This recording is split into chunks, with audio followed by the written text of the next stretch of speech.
The morning sun cast long shadows across the naval base as Sarah Martinez adjusted her uniform one final time before stepping out of her quarters. The crisp fabric felt foreign against her skin, though she had worn it countless times during her secret training sessions. Today was different. Today, she would finally reveal who she truly was. For 18 months, Sarah had lived a carefully constructed lie. To her family, her friends, and even her closest confidants, she was simply a young woman working as a clerk at a nearby government office. The truth was far more extraordinary and dangerous. She was Lieutenant Sarah Martinez, one of the Navy's most promising intelligence officers, trained in the art of deep cover operations and tactical espionage. The deception had begun during her final year at the Naval Academy, where her exceptional performance in psychological operations and strategic thinking had caught the attention of Admiral James Harrison, a decorated veteran who ran the Navy's most classified programs. Harrison had approached Sarah with an unusual proposition. Would she be willing to undergo specialized training while maintaining the appearance of an ordinary civilian life? The program was experimental, designed to create officers who could operate in plain sight, gathering intelligence and executing missions while their very existence remained unknown to all but a select few. Sarah had accepted without hesitation, driven by a deep sense of duty and an insatiable curiosity about the world of covert operations. Her training had been intense and comprehensive. While her family believed she was working a mundane desk job, Sarah was actually learning advanced surveillance techniques, studying foreign languages, and mastering the subtle art of extracting information from unsuspecting sources. She had trained with former CIA operatives, learned to pick locks and disable security systems, and studied the behavioral patterns of foreign agents. The physical transformation had been remarkable. Sarah had learned to alter her appearance so convincingly that even her own mother sometimes struggled to recognize her. She could change her posture, her gait, even the way she spoke, becoming an entirely different person within minutes. These skills had served her well during several successful missions across Europe and Asia, where she had gathered crucial intelligence while maintaining her cover as a tourist or businesswoman. But today's mission was different. Today she would be operating on home soil, and the stakes had never been higher. Intelligence reports suggested that a foreign spy ring had infiltrated the local defense contractor community, stealing blueprints and specifications for next-generation naval vessels. Sarah's job was to identify the perpetrators and gather evidence of their activities. The challenge lay in her cover story. To blend in with the defense contractor community, Sarah would pose as a recently hired engineer, complete with fabricated credentials and a carefully constructed professional history. The Navy's technical experts had spent weeks creating a believable identity, complete with published research papers and professional references who were actually undercover Navy personnel. As Sarah made her way to the civilian parking area where her cover vehicle waited, she mentally reviewed the details of her new identity. Jennifer Walsh, mechanical engineer, graduated from MIT with honors, 3 years of experience with a West Coast firm, recently relocated to take a position with Meridian Defense Systems. The story was solid, backed by months of preparation and documentation. The drive to Meridian's offices gave Sarah time to slip fully into character. She practiced Jennifer's slightly nervous habit of tucking her hair behind her ear, Jennifer's tendency to speak more quickly when excited about technical matters, and Jennifer's subtle Boston accent, acquired during her supposed college years. By the time she pulled into the company parking lot, Sarah Martinez had disappeared entirely, replaced by the eager and slightly anxious Jennifer Walsh. Meridian Defense Systems occupied a sprawling complex of modern buildings surrounded by high-security fences and multiple checkpoints. The company had contracts worth hundreds of millions of dollars, designing everything from submarine hulls to advanced radar systems. If foreign agents were targeting anyone, Meridian would be at the top of their list.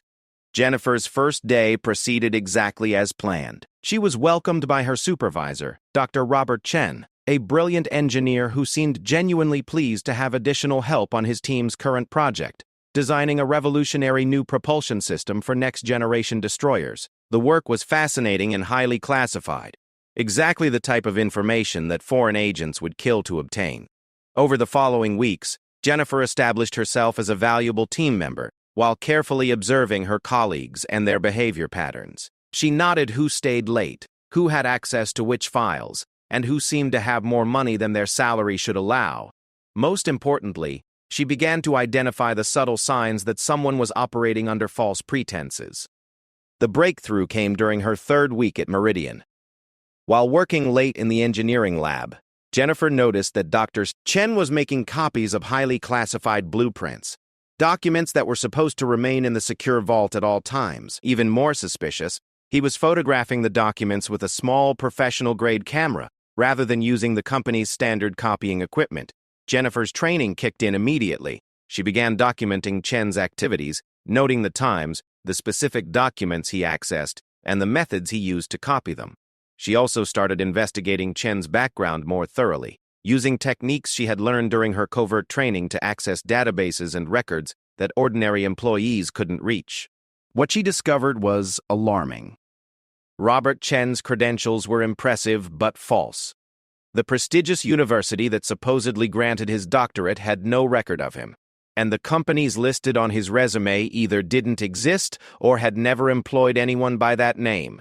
Chen was a sophisticated imposter, and he had been stealing classified information for months. But Jennifer's investigation revealed something even more disturbing. Chen wasn't working alone. Several other employees showed similar patterns of suspicious behavior, and their backgrounds were equally questionable when subjected to thorough scrutiny. Meridian had been infiltrated by an entire network of foreign agents, all working together to steal American military secrets.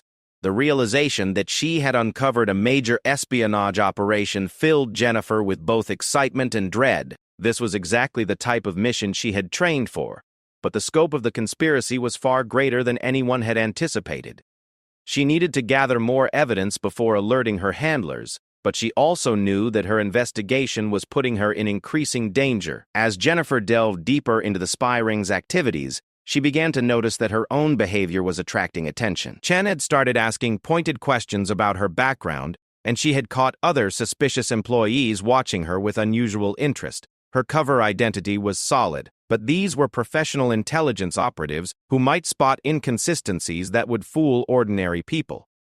The situation became critical when Jennifer discovered that the spy ring was planning to steal the complete technical specifications for the Navy's most advanced submarine design. The theft was scheduled for the following week, during a period when security procedures would be relaxed due to a company-wide training exercise. If the operation succeeded, it would give foreign powers access to technology that had cost billions of dollars and decades of research to develop. Jennifer knew she had to act quickly, but she also realized that her position was becoming increasingly precarious. The spies were growing suspicious of her, and she had reason to believe that they were conducting their own investigation into her background. If they discovered her true identity, her life would be in immediate danger. The tension reached a breaking point on a Friday afternoon, when Jennifer noticed that Chen and two other suspected agents were having an intense, whispered conversation near the secure vault. Their body language suggested urgency and concern, and Jennifer suspected that they were discussing the upcoming theft operation. She needed to get closer to hear what they were saying, but doing so would require her to expose herself to significant risk. Using her training in surveillance and close observation, Jennifer managed to position herself where she could overhear fragments of the conversation. What she heard confirmed her worst fears. The agents knew that someone was investigating them, and they suspected that Jennifer might be more than she appeared to be. They were planning to confront her on Monday morning, using techniques that would quickly reveal whether she was a genuine engineer or an undercover operative. Jennifer realized that she had perhaps 72 hours before her cover would be blown and her safety compromised. She needed to contact her Navy handlers immediately and arrange for the arrest of the spy ring before they could complete their mission or discover her true identity. But first, she needed to gather the final pieces of evidence that would ensure successful prosecutions and prevent similar infiltrations in the future. That weekend, Jennifer worked around the clock to compile her intelligence reports and prepare for what she knew would be a dangerous final phase of her mission. She had uncovered one of the most significant espionage operations in recent memory, but she also knew that her own life now hung in the balance. The next few days would determine whether her months of careful work would result in a major victory for American intelligence or a catastrophic failure that could cost her everything. Monday morning arrived with an unseasonable chill that seemed to mirror the tension Sarah felt as she prepared to enter what she knew would be the most dangerous day of her covert career. Her weekend had been spent in careful preparation, encoding her intelligence reports and establishing multiple contingency plans for every scenario she could imagine. Now, as Jennifer Walsh, she had to face the spy ring's suspicions while maintaining her cover long enough to complete her mission. The Meridian Defense Systems building looked exactly as it had for the past month, but Sarah knew that everything had changed. The foreign agents who had infiltrated the company were now actively hunting for whoever had been investigating them, and they possessed the skills and resources to make that investigation extremely thorough. Her only advantage was that they didn't yet know her true identity or the extent of her discoveries. Dr. Spokes Chen greeted Jennifer with his usual professional smile, but Sarah's trained eye detected subtle changes in his demeanor. His posture was more alert, his questions more probing, and his eyes held a calculating coldness that hadn't been there before.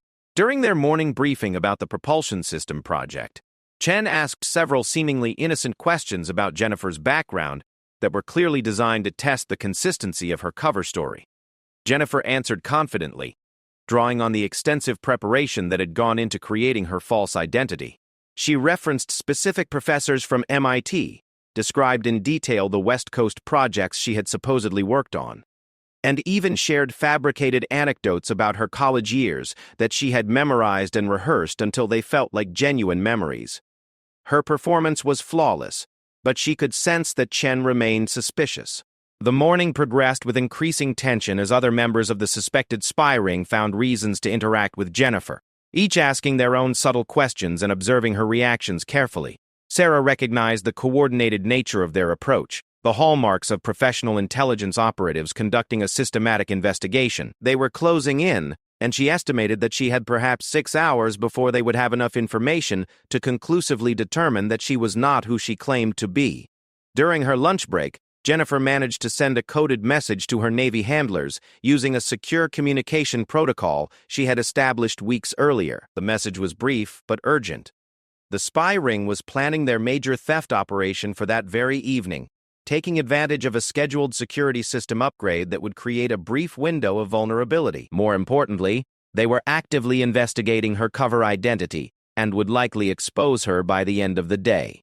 The response came back within an hour, embedded in what appeared to be a routine email from her fictional alma mater about an alumni fundraising event. The coded message was clear: maintain cover at all costs, gather final evidence of the planned theft, and be prepared for immediate extraction if her position became untenable. A backup team was already in position around the Meridian facility, ready to intervene if necessary. The afternoon brought escalating pressure as Chen and his associates became increasingly direct in their questioning. During a supposedly routine project meeting, Chen asked Jennifer to describe the specific technical details of a propulsion system she had supposedly worked on at her previous job. The question was a trap, designed to expose any inconsistencies in her engineering knowledge or professional experience. Sarah's extensive preparation paid off as Jennifer responded with confidence and technical accuracy, drawing on both her genuine naval engineering training and the fabricated details that Navy experts had woven into her cover story. She described complex mathematical models and manufacturing processes with the ease of someone who had actually worked with such systems, and even sketched detailed diagrams that demonstrated her supposed expertise. But even as Jennifer's technical knowledge passed their tests, Sarah could see that the spies were not entirely convinced. They had moved beyond questioning her professional credentials, and were now probing deeper aspects of her personal history and behavior patterns. Chen asked about her hobbies, her family, her reasons for relocating, and her long-term career goals, searching for the subtle inconsistencies that often betrayed false identities. As the workday neared its end, Sarah realized that the spy ring had made a decision about her. The atmosphere in the office had shifted noticeably, with the suspected agents exchanging meaningful glances and positioning themselves strategically around the building. They were preparing for some kind of confrontation, and Sarah suspected that they intended to detain and interrogate her after most of the legitimate employees had gone home. The situation became critical when Jennifer noticed that her access badge had been quietly deactivated, preventing her from leaving the secure areas of the building through normal channels. This was a clear indication that the spies intended to trap her inside the facility, where they could question her without interference and dispose of her if necessary. Sarah's training had prepared her for such scenarios, but she had hoped to complete her mission without exposing herself to direct physical danger. Using her knowledge of the building's layout and security systems, Sarah began implementing one of her contingency plans. She made her way to the women's restroom on the third floor, where she had previously identified a maintenance access panel that led to the building's ventilation system. If necessary, she could use this route to reach the roof and signal for emergency extraction, but doing so would expose her true identity and compromise the intelligence operation. Before resorting to such drastic measures, Sarah decided to attempt one final gambit. She returned to the engineering lab where Chen and 3 other suspected agents were waiting for her, their expressions making it clear that the time for subtlety had passed. Chen's greeting was polite but menacing, and he invited Jennifer to join them in a conference room for what he described as an important discussion about her future with the company. Sarah knew that entering that conference room would likely mean torture and death, but she also recognized an opportunity to gather the final piece of evidence she needed. If she could get the spies to reveal their true identities and plans while her concealed recording device was active, the intelligence value would justify the enormous risk she was taking. Jennifer agreed to the meeting with apparent calm, though Sarah's heart was racing as she followed the 4 agents into the soundproofed conference room. The space had been prepared for interrogation, with the windows covered and the furniture arranged to prevent easy escape. Chen activated a device that would block electronic surveillance, unaware that Sarah's recording equipment used a different frequency that remained unaffected. The interrogation began with deceptively gentle questions about Jennifer's background, but quickly escalated when Chen produced a laptop computer displaying detailed research into her supposed identity. The spies had discovered several minor inconsistencies in her cover story, including timing discrepancies and references that didn't quite match official records. Their investigation had been thorough and professional, and Sarah realized that her cover identity had been compromised beyond repair. Faced with exposure, Sarah made a calculated decision to partially reveal her true nature while protecting her most crucial secrets. She admitted that she was not actually Jennifer Walsh, but claimed to be a private investigator hired by a competitor company to conduct industrial espionage against Meridian. This explanation would account for her false identity and sophisticated surveillance skills while diverting attention from her true mission and military affiliation. The revelation seemed to satisfy some of Chen's suspicions, but it also placed Sarah in even greater danger. Industrial espionage was a serious crime, but more importantly, it made her a potential asset that the spy ring might try to recruit or eliminate to protect their own operations. Chen's demeanor shifted from suspicious to calculating as he considered how Jennifer's supposed mission might affect their plans. Over the next 2 hours, the agent subjected Sarah to increasingly intense questioning about her employers, her methods, and her discoveries about Meridian's operations. She provided carefully crafted answers that revealed enough information to maintain credibility while protecting the most sensitive aspects of her real mission. Throughout the interrogation, her hidden recording device captured detailed confessions from the spies about their own activities and plans. The breakthrough came when Chen, convinced that he was dealing with a fellow criminal rather than a government agent, began describing the spy ring's operations in considerable detail. He revealed the names of other infiltrated companies, the specific military technologies they had stolen, and the foreign handlers who coordinated their activities. Most importantly, he confirmed that they intended to steal the submarine specifications that very night, using access codes they had obtained through months of careful preparation. SRS hidden camera captured everything. Chen's face as he described classified military projects, documents containing stolen technical specifications, and detailed maps showing the locations of other compromised facilities. The intelligence value was extraordinary, potentially leading to the disruption of espionage networks across multiple states and the recovery of countless stolen secrets. But even as Sarah celebrated this intelligence coup, she realized that her situation was becoming increasingly desperate. The spies had decided that Jennifer posed too great a risk to their operations, regardless of whether she was an industrial spy or a government agent. Chen's questions had shifted from interrogation to planning her elimination, and the other agents were discussing methods and locations for disposing of her body. The crisis reached its peak when one of the agents received a phone call that changed everything. The caller, speaking in a foreign language that Sarah recognized but couldn't fully understand, was providing updates about security developments elsewhere. From the agents' reactions, it was clear that their broader operation had been discovered and was under attack by law enforcement agencies. Chen's response was immediate and violent. He accused Jennifer of being responsible for the security breach, convinced that her investigation had somehow triggered the broader crackdown on their network. The other agents moved to restrain her, producing weapons and restraints that made their intentions unmistakably clear. Sarah realized that her time had run out, and that she would have to abandon her cover entirely if she wanted to survive the next few minutes. Drawing on her combat training, Sarah fought back with unexpected ferocity, using techniques that no industrial spy would ever possess. Her movements were precise and professional, designed to disable opponents quickly while creating opportunities for escape. The agent's surprise at her capabilities bought her precious seconds, but she knew that she was outnumbered and trapped in a room designed to prevent escape. The fight was brief but intense, with Sarah managing to disable two of the agents before Chen drew a gun and demanded her surrender.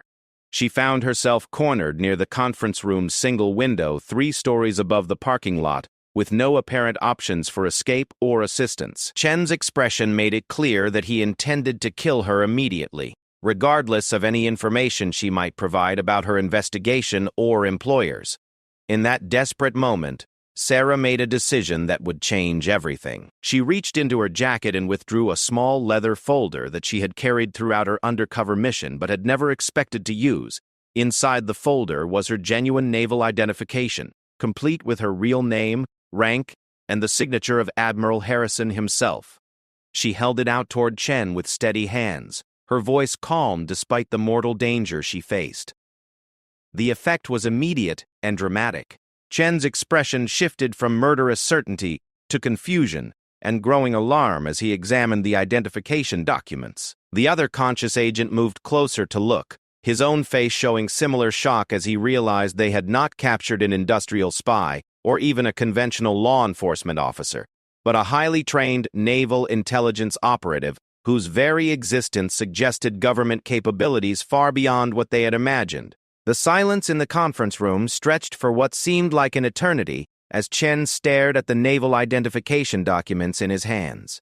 Sarah could see the calculations racing through his mind as he processed the implications of what he was seeing. Lieutenant Sarah Martinez, United States Navy, Special Operations Division, authorized by Admiral James Harrison himself. The small leather folder contained not just identification, but also codes and contact information that could only belong to someone operating at the highest levels of military intelligence. Chen's gun wavered as uncertainty replaced his earlier confidence.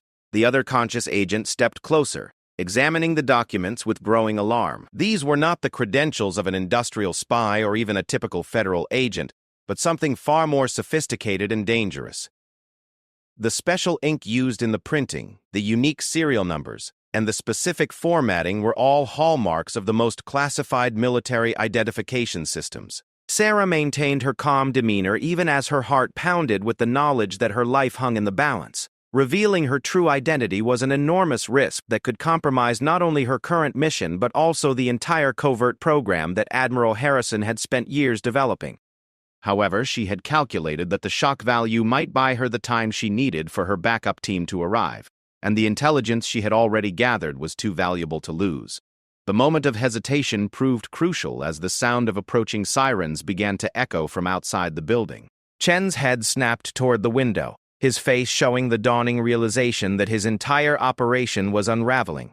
The phone call he had received earlier had indeed signaled the beginning of a coordinated law enforcement operation, triggered by Sarah's coded messages and the intelligence she had transmitted throughout her weeks of undercover work. But the approaching sirens also created a new danger for Sarah. Local police responding to reports of suspicious activity at Meridian Defense Systems would have no knowledge of her undercover operation or her true identity. If they found her in the conference room with suspected foreign agents, she could easily be arrested along with the spies, potentially exposing her covert identity and compromising the broader intelligence mission. Chen seemed to reach the same conclusion as he raised his weapon again, this time with the desperate resolve of someone who had nothing left to lose. He understood that the game was over for his spy ring, but he also recognized that killing a naval intelligence officer might give his handlers enough time to extract other assets and minimize the damage to their broader operations. His finger tightened on the trigger as he prepared to eliminate the one person who could testify about everything she had discovered. The shot never came. The conference room door exploded inward as a tactical team in full combat gear burst through, their weapons trained on Chen and his remaining conscious associate. The precision and speed of their entry made it clear that these were not local police officers responding to a general alarm, but specialized operators who had been briefing on the specific situation and the identities of everyone involved. Leading the tactical team was a figure that brought immediate relief to Sarah's face, Commander Patricia Stone, Admiral Harrison's chief of operations, and one of the few people who knew the full extent of Sarah's undercover mission. Stone's presence meant that Sarah's coded messages had reached the right people and that her extraction was being handled by professionals who understood the delicate nature of the operation.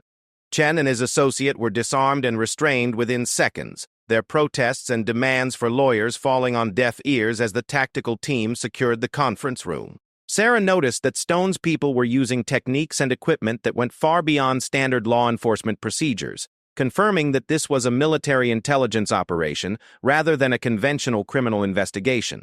Commander Stone approached Sarah with a mixture of relief and professional concern, checking for injuries while subtly verifying her identity through code phrases that only someone with the highest security clearance would know. The commander's questions were brief but specific, designed to confirm that Sarah had not been compromised or coerced into revealing classified information during her captivity. As the immediate crisis subsided, Sarah began to comprehend the full scope of what was happening outside the conference room. Through the window, she could see multiple government vehicles surrounding the Meridian facility, their occupants coordinating what appeared to be a massive operation involving dozens of agents and technical specialists. Her weeks of patient intelligence gathering had triggered one of the largest counter-espionage operations in recent history. Commander Stone explained that Sarah's reports had enabled the simultaneous arrest of spy ring members at multiple facilities across 3 states, leading to the disruption of foreign intelligence networks that had been operating undetected for years. The technical specifications and classified documents that Sarah had photographed during her undercover work provided crucial evidence linking the various cells and identifying their foreign handlers. But even as Sarah absorbed news of the operation's success, she realized that her role in the mission was far from over. The intelligence she had gathered needed to be analyzed and verified. The spy ring members needed to be interrogated to identify any remaining assets, and the compromised military technologies needed to be assessed for the extent of the security breach. Her unique knowledge of the operation would be crucial for understanding the full scope of the foreign intelligence activities. The extraction from Meridian Defense Systems was conducted with the same precision that had characterized the tactical team's entry. Sarah was escorted through corridors filled with federal agents and technical specialists, past offices where computers and documents were being seized as evidence, and through security checkpoints where her identity was verified multiple times by different agencies. Outside the building, Sarah was surprised to see Admiral Harrison himself waiting beside a military vehicle, his expression showing both pride and concern as he greeted his most successful covert operative. The Admiral's presence at the scene indicated the extraordinary importance of the operation and the high-level attention that Sarah's mission had attracted throughout the government. During the drive to the secure debriefing facility, Admiral Harrison provided Sarah with additional context about the broader implications of her discoveries. The spy ring she had infiltrated was part of a much larger foreign intelligence operation that had been stealing American military secrets for over a decade. Her patient work had provided the first comprehensive picture of their methods and targets, enabling law enforcement agencies to understand and counter their activities. The Admiral explained that Sarah's true identity had been kept secret throughout the arrest operations, with cover stories prepared to explain her presence at Meridian without revealing her naval affiliation. As far as the local authorities knew, she was a federal investigator working under deep cover, an explanation that would protect both her identity and the broader covert program she represented. The debriefing process lasted for 3 days, during which Sarah provided detailed accounts of every aspect of her undercover mission to teams of intelligence analysts, technical experts, and security specialists. Her photographs and recordings were analyzed frame by frame. Her observations about the spy ring members' behavior patterns were compared with psychological profiles, and her assessments of the stolen technology were evaluated by weapons systems experts. Throughout the debriefing, Sarah learned more about the scope and impact of her mission. The spy ring had stolen technical specifications for submarine designs, radar systems, advanced weapons platforms, and communication networks worth billions of dollars in research and development costs. More importantly, they had compromised technologies that were crucial for national defense, potentially giving foreign powers significant military advantages. The interrogations of the captured spy ring members yielded additional intelligence that confirmed and expanded upon Sarah's discoveries. Chen, faced with overwhelming evidence and the prospect of life in prison, provided detailed information about his handlers, his training, and the broader network of foreign agents operating throughout the American defense industry. His confessions led to additional arrests and the identification of previously unknown security threats. But perhaps the most significant outcome of the operation was the validation of Admiral Harrison's experimental covert program. Sarah's success demonstrated that highly trained naval officers could operate effectively in deep cover roles, gathering intelligence and conducting operations that traditional law enforcement and intelligence agencies could not achieve. Her mission became the foundation for expanding the program and training additional officers for similar roles. The recognition of Sarah's achievements came in a private ceremony at the Pentagon, where Admiral Harrison presented her with one of the Navy's highest commendations for intelligence operations. The ceremony was attended by senior officials from multiple agencies, all of whom had been briefed on her mission and its results. The Admiral's remarks emphasized not only Sarah's courage and professionalism, but also the innovative methods she had used to penetrate and expose the foreign spy ring. In his closing comments, Admiral Harrison addressed the broader significance of Sarah's mission and the qualities that had made her success possible.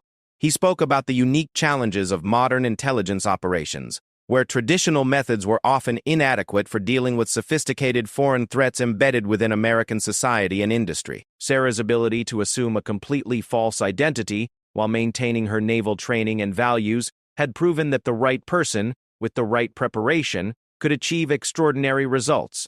The Admiral's final words resonated throughout the room as he explained why Sarah's naval identification had been so crucial during her confrontation with the spy ring. The special ink, the unique formatting, and the classified elements that authenticated her true identity were not just bureaucratic details, but symbols of the trust and authority that the United States Navy placed in its most capable officers. When Dr. Chen saw those credentials, he understood that he was facing not just another government agent, but someone who represented the full power and determination of the American military establishment. Admiral Harrison concluded by noting that the ink used in naval identification documents was indeed not for pretenders, but for genuine heroes who had earned the right to carry such credentials through their service, sacrifice, and unwavering commitment to protecting their country. Sarah Martinez had proven herself worthy of that trust, and her success would inspire future operations that would keep America safe from those who sought to steal its secrets and compromise its security. As the ceremony concluded, and Sarah prepared to return to her regular duties, she reflected on the extraordinary journey that had brought her to this moment, from her initial recruitment into the covert program through her months of dangerous undercover work to the final confrontation that had exposed one of the most damaging spy rings in recent history. Every step had tested her abilities and strengthened her resolve. The operation's success had far-reaching implications that extended well beyond the immediate arrests and recovered intelligence. The disruption of the foreign spy network had prevented the theft of countless additional military secrets, protected the jobs and security clearances of thousands of loyal American defense workers, and sent a clear message to foreign intelligence services that their operations were not beyond the reach of American counterintelligence capabilities. Sarah's story became a classified legend within the naval intelligence community, inspiring a new generation of officers to consider careers in covert operations and demonstrating that the most effective weapons against modern threats were often the dedication, intelligence, and courage of individual Americans willing to risk everything for their country's security. Her success proved that when properly trained and supported, a single officer could make the difference between national security and national vulnerability, between protecting American secrets and losing them to foreign adversaries, who would use them to threaten American lives and interests around the world.